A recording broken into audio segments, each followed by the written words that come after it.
Povo de Deus, boa noite mais uma vez para cada um dos irmãos que estão nos acompanhando. Abra aí fazendo favor no livro lá em Gênesis. Abra aí em Gênesis, primeiro livro da sua Bíblia, no capítulo 14. Pode abrir aí, por favor. Gênesis, capítulo 14. Hoje nós vamos estudar e aprender um pouquinho mais de um episódio da vida de Abrão, como está registrado aqui. Se você ouviu falar Abraão, se refere a essa mesma pessoa, que ele se chamava Abrão e depois Deus passou a chamá-lo de Abraão. Mas para nós é até um pouco difícil de falar Abrão, por conhecê-lo da forma final do seu nome, de Abraão. Mas é sempre proveitoso para nós, o povo de Deus, estudarmos sobre a vida de Abraão e sobre o chamado que Deus fez a ele. Porque, de certa forma, o chamado que Deus fez a nós e a postura que nós devemos ter da nossa vida é a mesma que Deus chamou Abraão e a postura que requereu dele. Porque nós também, assim como Abraão, fomos chamados por Deus para abandonar o mundo, abrir mão da nossa vida e passarmos a viver por meio da fé, dirigidos e direcionados pela palavra de Deus, como peregrinos nesse mundo, aguardando aquele glorioso dia onde Deus vai nos conceder de podermos habitar na Canaã celestial, na terra prometida, que é a salvação eterna que Ele nos deu. E dessa forma ocorreu o chamado e a vida de Abraão.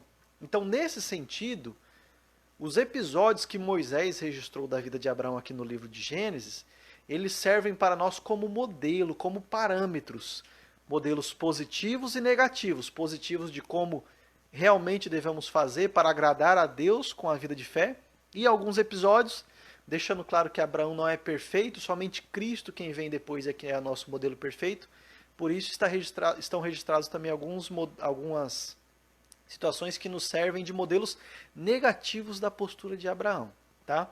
Hoje nós vamos ler esse episódio aí do capítulo 14 de Gênesis, a partir do verso 17, onde ele se encontra com dois reis no Vale do Rei, rei de Sodoma, que não é dito o teu nome, e o rei de Salém, que é dito o nome dele aqui de Melquisedeque. Por isso o tema da nossa mensagem hoje é um encontro, duas propostas no Vale do Rei. Vamos ler então o trecho que meditaremos hoje.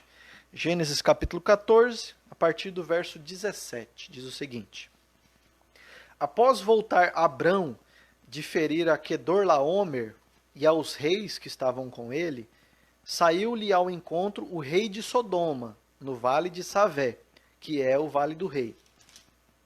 Melquisedeque, rei de Salém, esse é o segundo rei então que ele se encontrou ali, trouxe pão e vinho.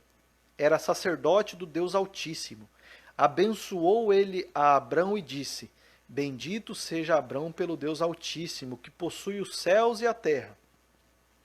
E bendito seja o Deus Altíssimo, que entregou os teus adversários nas tuas mãos. E de tudo lhe deu Abrão o dízimo. Então disse o rei de Sodoma a Abrão: Dá-me as pessoas, e os bens ficarão contigo. Mas Abrão lhe respondeu: Levanto a mão ao Senhor, o Deus Altíssimo, o que possui os céus e a terra, e juro que nada tomarei de tudo que te pertence, nem um fio, nem uma correia de sandália, para que não digas, eu enriqueci a Abrão.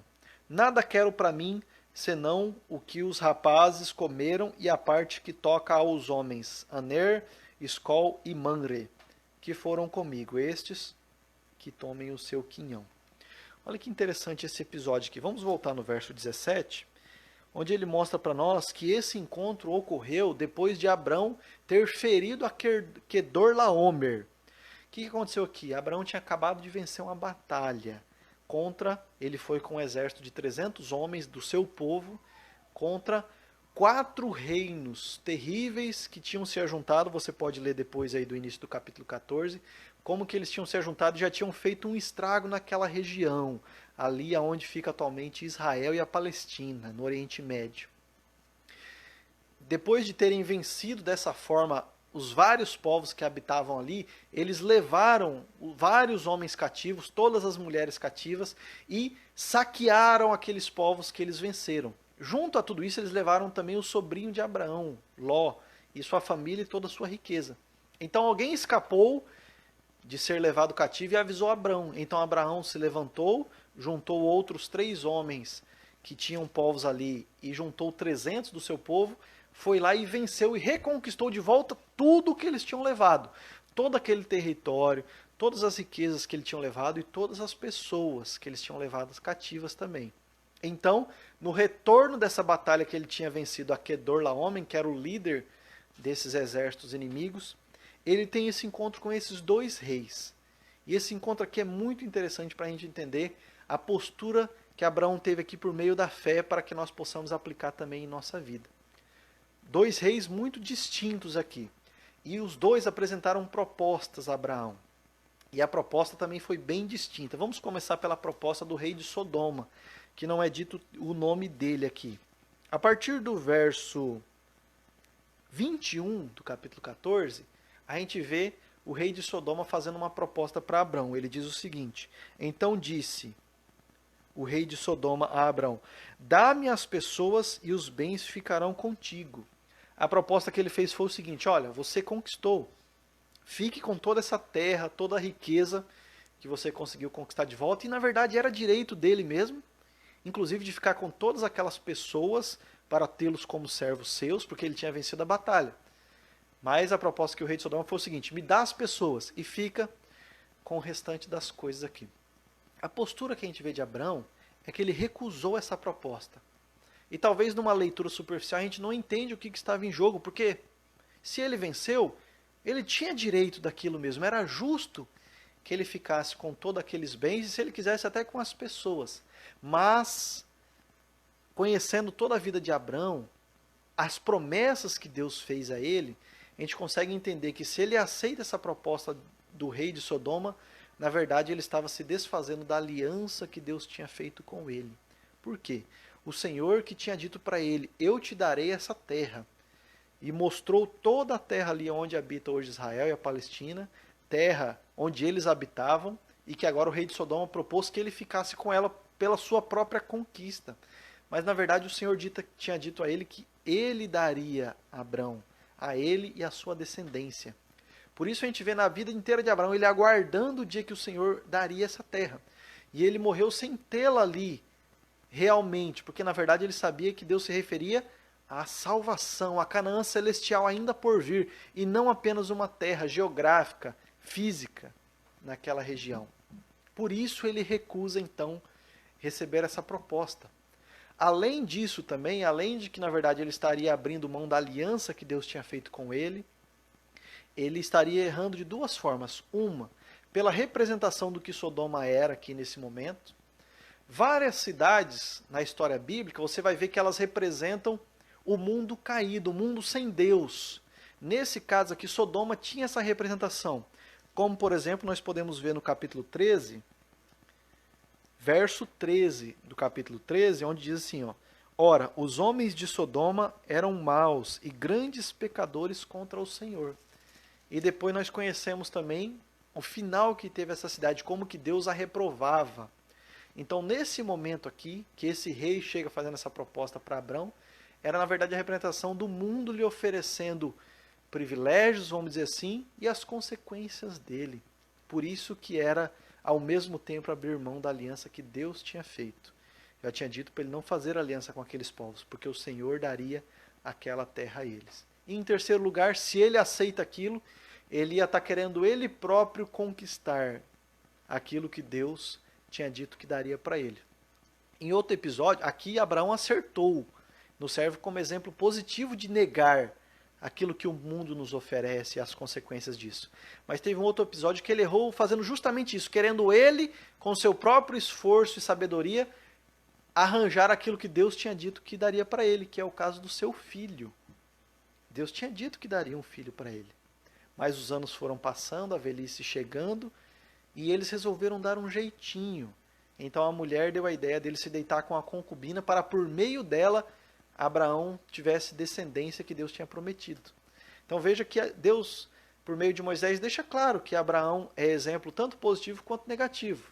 No caso aqui, quando ele rejeita a proposta do rei de Sodoma, ele está sendo um exemplo positivo para nós, porque ele fez isso por meio da fé na promessa que Deus tinha para ele. Vamos ver então a outra proposta. do rei Melquisedeque.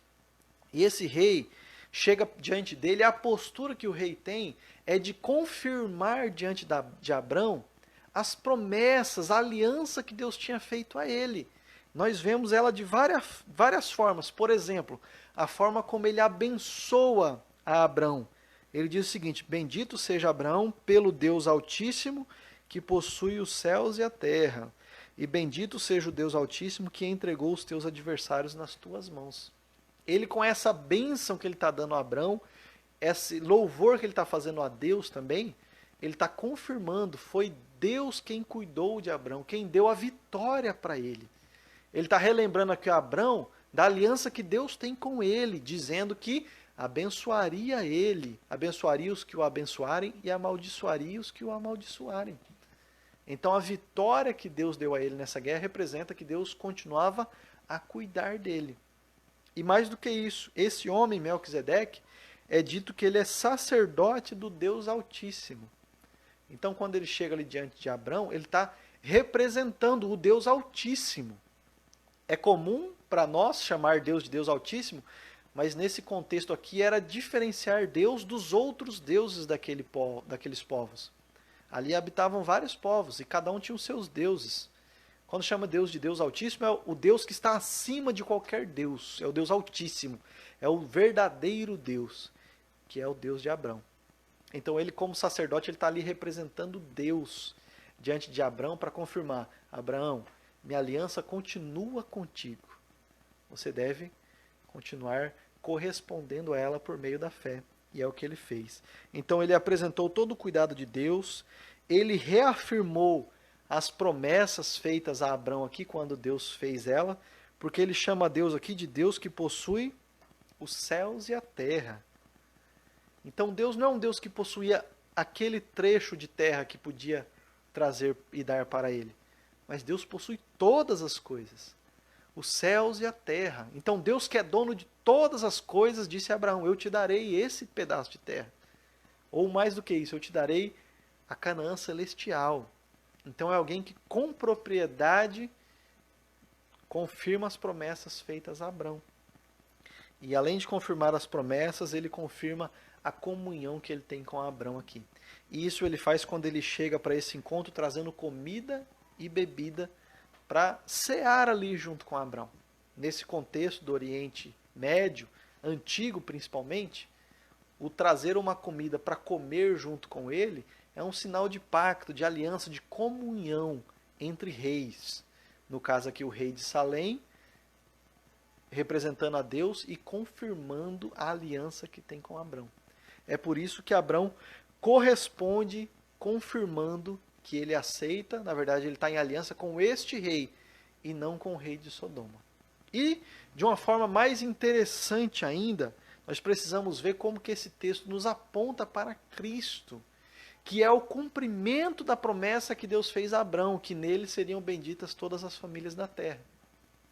Esse Melquisedeque vem cheio de apontamentos para Cristo, como nós podemos ler lá em Hebreus, capítulo 7 inteiro, está identificando como que Melquisedeque representa Cristo aqui nesse contexto aqui. E nós podemos ver isso de várias formas. Por exemplo, ele é rei de Salém, que é provavelmente Jerusalém, essa cidade aqui ainda não chamada por esse nome. Ela foi conquistada para o povo de Israel somente no rei Davi, no reinado do rei Davi.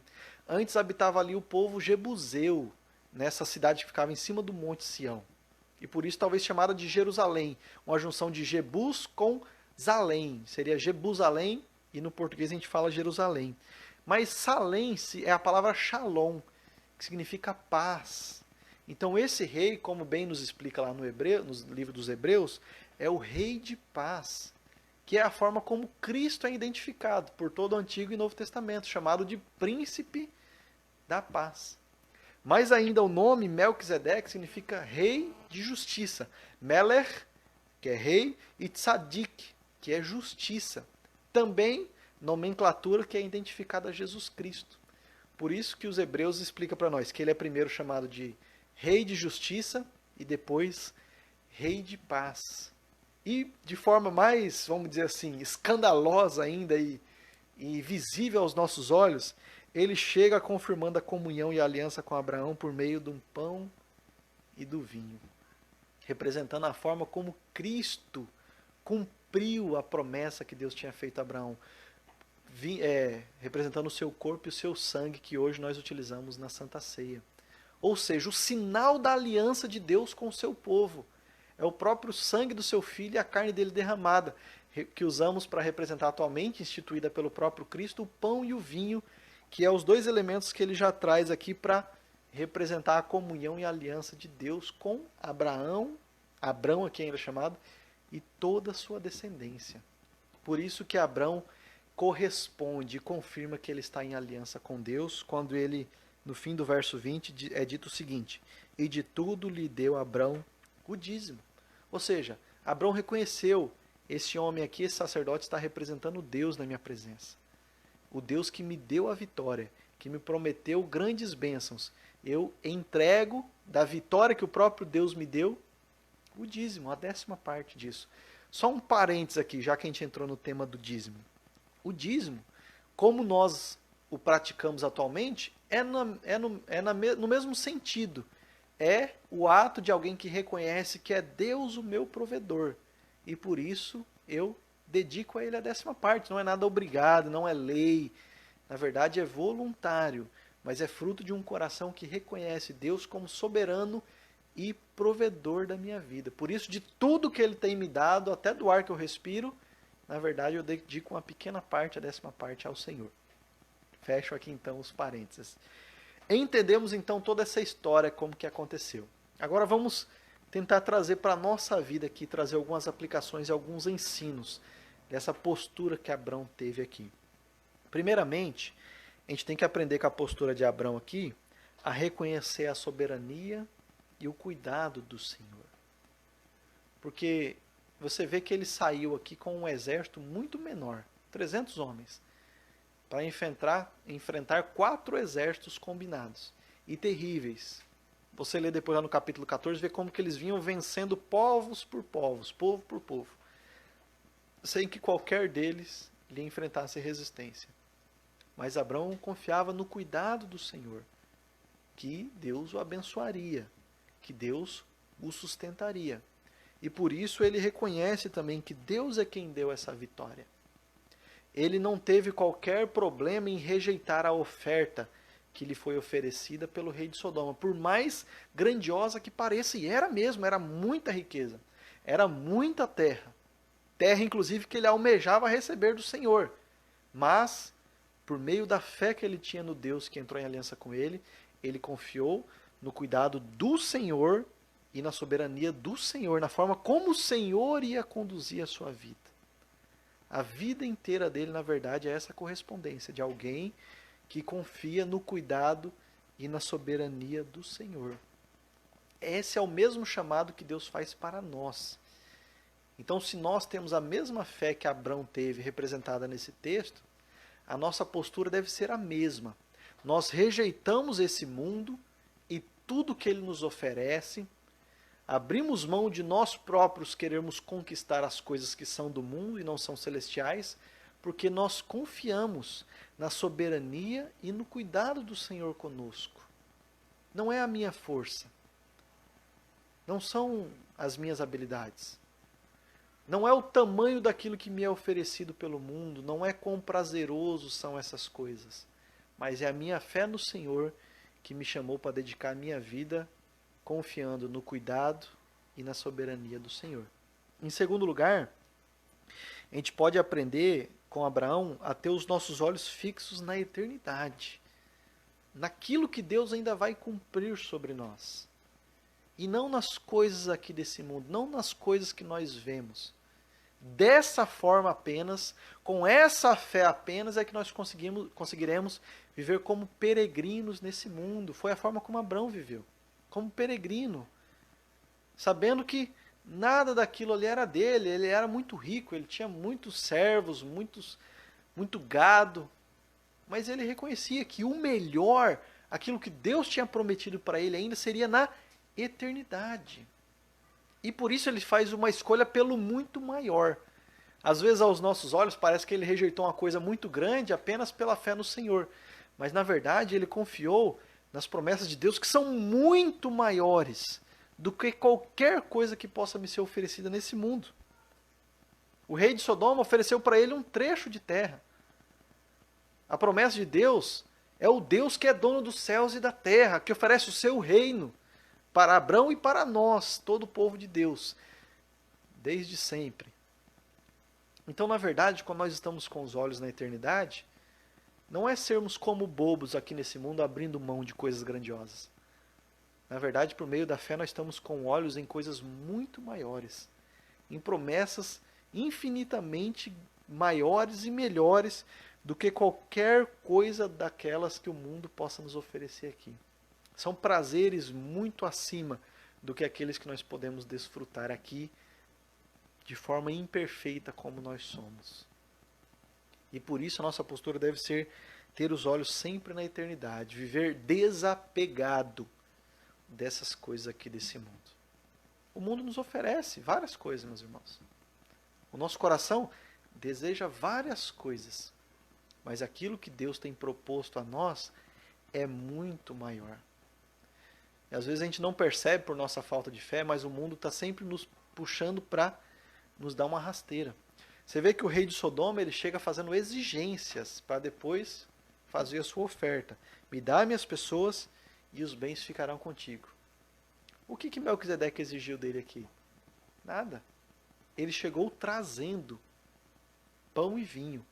E chegou trazendo bênção, abençoando Abrão. De forma voluntária e demonstrando sua gratidão é que Abrão entregou o dízimo de tudo que ele tinha conquistado para Melquisedeque. Então os olhos nas coisas celestiais, naquilo que ainda está nos reservado na eternidade, é que nos faz passar por essa peregrinação nossa firmes, conscientes de que grandes coisas ainda estão reservadas para nós. Olhando naquilo, a gente consegue enfrentar as dores, as dificuldades, as faltas, as carências que nós temos nesse tempo. Tempo de imperfeição ainda. Mas aguardando aquele momento, aquelas promessas ainda por se cumprir eternas. Já desfrutamos de boa parte delas. Já estamos no reino de Deus que já se inaugurou. Mas aguardamos um dia onde tudo será completado e tudo será perfeito. E todo defeito será tirado. E toda corrupção será removida. E toda sujeira será limpada. E toda treva será iluminada. E em último lugar, nós aprendemos também, por meio de Abrão aqui, que viver para Deus exige renunciarmos o mundo. Não é possível nós vivermos para Deus e ainda vivermos no mundo, como se o mundo fosse nosso ainda, conforme as pessoas desse mundo. Viver para Deus exige a renúncia do mundo. Só dessa forma nós conseguimos obedecer a Deus. Só por meio da fé em Cristo Jesus, no nosso Salvador. Toda desobediência que nós fazemos em relação a Deus, ela é fruto da nossa falta de fé. Toda vez que desobedecemos é porque nos faltou fé naquilo que Deus tem para nós por meio da sua palavra. E toda vez que cremos, nós somos levados a obedecer, porque nós passamos a confiar naquilo que Deus disse para nós. Deixa eu trazer alguns exemplos aqui para ficar mais claro para nós. Primeiro, relembrar o exemplo que eu já disse de Abrão. Naquele momento onde ele aceitou a proposta que sua mulher lhe fez, de se deitar com a sua concubina, ele desobedeceu a Deus. E ele desobedeceu porque faltou fé para ele. Faltou ele crer na promessa que Deus tinha feito. Outro exemplo que eu dou ainda do Antigo Testamento, Adão, lá no Jardim do Éden, no episódio da queda, quando eles desobedeceram a Deus, porque lhe faltou fé. Deus tinha dito para eles, o dia que comer, certamente morrerás. A serpente disse o contrário, podem comer que é certo que não morrerás. Faltou a ele crer na palavra de Deus. E ele deu crédito à palavra da serpente. E por isso desobedeceu. Exemplo do Novo Testamento, o apóstolo Pedro, quando negou a Cristo. Faltou-lhe fé. Cristo tinha já alertado ele de que aquilo aconteceria. Mas ele resolveu não crer nas palavras de Cristo, de que estaria com eles, de que era o seu cuidador, e ali também desobedeceu a Deus. Deixa eu trazer alguns exemplos positivos. O José, conhecido como José do Egito. No episódio, ainda não estando no governo do Egito, quando a mulher de Potifar lhe chama para que ele se deitasse com ela. Ele, por crer em Deus, o Deus de seu pai e o Deus dele, ele obedece ao Senhor, ele foge dali. E as palavras dele bem mostram disso. Ele diz: como eu poderia cometer tamanho pecado contra o Senhor? Foi por meio da fé que ele conseguiu obedecer a Deus, mesmo diante de uma proposta tão tentadora quanto aquela. E em último lugar, e de forma perfeita, Jesus Cristo é o nosso exemplo máximo de obediência que ocorre por causa da fé. Se nós já falamos de como Adão caiu na tentação, Cristo é o elemento oposto daquilo. Como que mesmo diante de tentação, não só aquela, mas toda a sua vida, ele creu totalmente na palavra do Senhor, naquilo que o seu pai tinha dito a ele, e pôde inclusive responder a Satanás por meio dessa palavra. E ali ele conseguiu obedecer, porque ele teve fé.